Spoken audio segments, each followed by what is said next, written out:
Hello. Today I'm going to be reading you guys All the Wrong Questions by Lemony Snicket. Let's start. I'm going to start chapter by chapter, so let's start. There was a town, and there was a girl, and there was a theft. I was living in a town, and I was hired to investigate the theft, and I thought the girl had nothing to do with it. I was 13, and I was wrong. I was wrong about all of it. I should have asked the question, why would someone say something was stolen when it was never theirs to begin with? Instead, I asked the wrong question. Four wrong questions, more or less. This is the account of the first.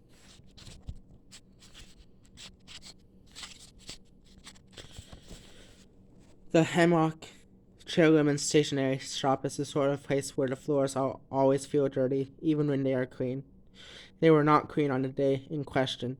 The food at the Hemlock is too awful to eat, particularly the eggs, which are probably the worst eggs in the entire city, including those on exhibit at the Museum of Bad Breakfast, where visitors can learn just how badly eggs can be prepared. The Hemlock sells paper and pens that are damaged and useless, but the tea is drinkable, and the place is located across the street from the train station, so it is an acceptable place to sit with one's parents before boarding a train for a new life. I was wearing the suit I'd been given as a graduation present. I had hung in my closet for a week, so like an empty person. I felt glum and thirsty. When the tea arrived for a moment, the steam was all I could see. I had said goodbye to someone very quickly, and wishing I took taken longer. I told myself it didn't matter, and that certainly was no time to frown around town. You have work to do, Snicket, I told myself. There is no time for moping. You'll see her soon enough in any case, I thought incorrectly. Then the steam cleared, and I looked at the people who were with me. It is curious to look at one's family and try to imagine how they look to strangers. I saw a large-shouldered man in a brown linty suit that looked like it made him uncomfortable, and a woman drumming her fingernails on the table over and over. The sound like a tiny horse's galloping. She happened to have a flower in her hair. They were both smiling, particularly the man. You have plenty of time before your train, son, he said. Would you like to order some thing to eat? Eggs? No, thank you, I said. We're both so proud of our little boy, said the woman, who perhaps would have looked nervous to someone who was looking closely at her. Or perhaps not. She stopped drumming her fingernails on the table and ran them through my hair. Soon I would need a haircut. You must be all a tingle with excitement. I guess so, I said. But I did not feel a tingle. I did not feel anything. Put your napkin in your lap, she told me. I did. Well then, drink your tea, she said, and another woman came into the hemlock. She did not look at me or my family or anywhere at all. She brushed my table, very tall, with a very great deal of very wild hair. Her shoes made a noise on the floor. She stopped at a rack of envelopes and grabbed the first one she saw, tossing a coin to the woman behind the counter, who caught it almost without looking, and then she was back at the door with all the tea on all the tables. It looked like one of her pockets was steaming. I was the only one who had noticed her. She did not look back. There are two good reasons to put your napkin in your lap. One is that food might spill in your lap, and it is better to stain a napkin than your clothing. The other is that it can serve as a perfect hiding place. Practically nobody is nosy enough to take the napkin off the lap to see what is hidden there. I sighed deeply and stared down at my lap, as if I were lost in thought, and then quickly and quietly I unfolded and read the note the woman had dropped there. Climb out the window in the bathroom and meet me in the alley behind the shop. I will be waiting in the green roadster. You have 5 minutes. S. Roadster I knew was a fancy word for car, but I couldn't help but wonder what kind of person would take the time to write roadster when the word car would do. I also couldn't help but wonder what sort of person would sign a secret note, even if they only signed the letter S. A secret note is secret. There's no reason to sign it. Are you okay, son? I need to excuse myself, I said, and stood up. I put the napkin I put down on the table, but kept the note crumpled up in my hand. Drink your tea, mother, I said. Let him go, dear, said the man in the brown suit. He's almost 13. It's a difficult age. I stood up and walked to the back of the hammock. Probably 1 minute had passed already. The woman behind the counter watched me look this way and that. In restaurants, they always make you ask where the bathroom is, even if when there's nothing else you could be looking for. I told myself not to be embarrassed. If I were a bathroom, I said to the woman, where would I be? She pointed to a small hallway. I noticed the coin was still in her hand. I stepped quickly down the hallway without looking back. I would not see the hammock, tailor, and stationery shop again for years and years. I walked into the bathroom and saw that I was not alone. I could think of only two things to do in a bathroom while waiting to be alone. I did one of them, which was to stand at the sink and splash some cold water on my face. I took the opportunity to wrap the note in a paper towel and then run the thing under the water. So it was a wet mess. I threw it away. Probably nobody would look for it. A man came out of the stall and caught my eye in the mirror. Are you all right? He asked. Me, I must have looked nervous. I had the eggs, I said, and he washed his hands sympathetically and left. I turned off the water and looked at the only window. It was small and square, and had a very simple latch.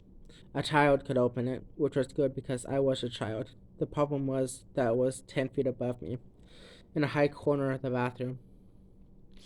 Even standing on tiptoes, I couldn't reach the point where I'd have to stand if I wanted to reach the point to open the latch. Any age was a difficult age for someone needing to get through that window. I walked into the bathroom stall. Behind the tray was a large parcel wrapped in brown paper and string, but wrapped loosely, as if nobody cared whether you opened it or not. Leaned up against the wall like that, it didn't matter. Look interesting. It looked like something the hammock needed, or a piece of equipment a plumber had left behind. It looked like none of your business. I dragged it into the middle of the stall and shut the door behind me as I tore open the paper. I didn't lock it. A man with large shoulders could force open a door like that even if it were locked. It was a folding ladder. I knew it was there. I'd put it there myself. It was probably 1 minute to find a note, one to walk to the bathroom, one to wait for the man to leave, and two to set up the ladder, unlatch the window, and half jump, half slide out the window into a small puddle in the alley. That's 5 minutes. I brushed muddy water off my pants. The roadster was small and green. It looked like it had once been a race car, but now it had cracks and creaks all along its curved body. The roadster had been neglected. No one had taken care of it, and now it was too late. The woman was frowning behind the steering wheel. When I got in, her hair was now wrestled into place by a small leather helmet. The windows were rolled down, and the rainy air matched the mood in the car. I'm S. Theodore Markson, she said. I'm Emily Snicket, I said, and handed her an envelope I had in my pocket. Inside was something we called a letter of introduction. Just a few paragraphs describing me as somebody who was an excellent leader, a good cook, a mediocre musician, and an awful quarreler. Sorry, guys, I really can't say that word. I had been instructed not to read my letter of introduction, and it had not taken me some time, so I slipped the envelope open and then reseal it. I know who you are, she said, and tossed the envelope into the back seat. She was staring through the windshield like we were already on the road. There's been a change of plans. We're in a great hurry. This situation is more complicated than you understand, or than I am in a position to explain to you under the present circumstances. Under the present circumstances, I repeated. You mean right now? Of course that's what I mean. If we're in a great hurry, why don't you just say right now? She reached across my lap and pushed open the door. Get out, she said. What? I will not be spoken to this way. Your predecessor, the young man who worked under me before you, he never spoke to me this way. Never. Get out. I'm sorry, I said. Get out. I'm sorry, I said. Do you want to work under me, Snicket? Do you want me to be your chaperone? I stared out at the alley. Yes, I said. Then know this. I am not your friend. I am not your teacher. I am not a parent or a guardian or anyone who will take care of you. I am your chaperone, and you are my apprentice. A word which here means person who works under me and does absolutely everything I tell him to do.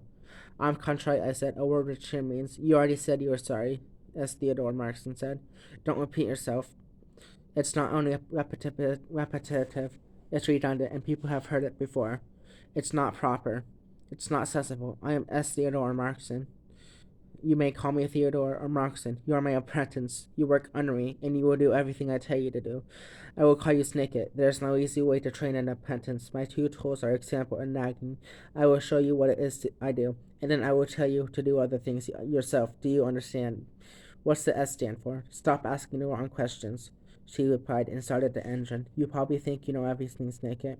You are probably very proud of yourself for graduating and for managing to sneak out of a bathroom window in 5.5 minutes. But you know nothing.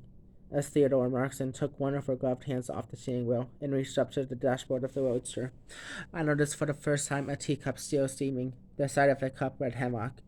You probably didn't even notice I took your tea, Snicket, she said, and then reached across me and dumped the tea out of the window. It streamed on the ground, and for a few seconds we watched an eerie cloud rise into the air of the alley. The smell was sweet and wrong, like a dangerous flower. Laudanum, she said. It's an opiate. It's a medicament. It's a sleeping draught. She turned and looked at me for the first time. She looked pleasant enough, I would say, though I wouldn't say it to her. She looked like a woman with a great deal to do, which is what I was counting on. 3 sips of that, and he would have been incoherent, a word of Tyrion's, mumbling crazy talk, and nearly unconscious. You never would have caught that train, Snicket. Your parents would have hurried you out of the place and taken you someplace else. Someplace, I assure you, that you do not want to be. The cloud disappeared, but I kept staring at it. I felt all alone in the alley. If I had drunk my tea, I never would have been in that roadster, and if I had not been in that roadster, I never would have ended up falling into the wrong tree, or walking into the wrong basement, or destroying the wrong library, or finding all the other wrong answers to the wrong questions I was asking. She was right, as Theodore Markson. There was no one to take care of me. I was hungry. I shut the door of the car and looked her in the eye. Those weren't my parents, I said, and off we went. And guys, that is the end of chapter 1 of All the Wrong Questions. I hope you like it. If you did, subscribe and like the video down below. And I will read you guys the next chapter in the next video. I love you guys.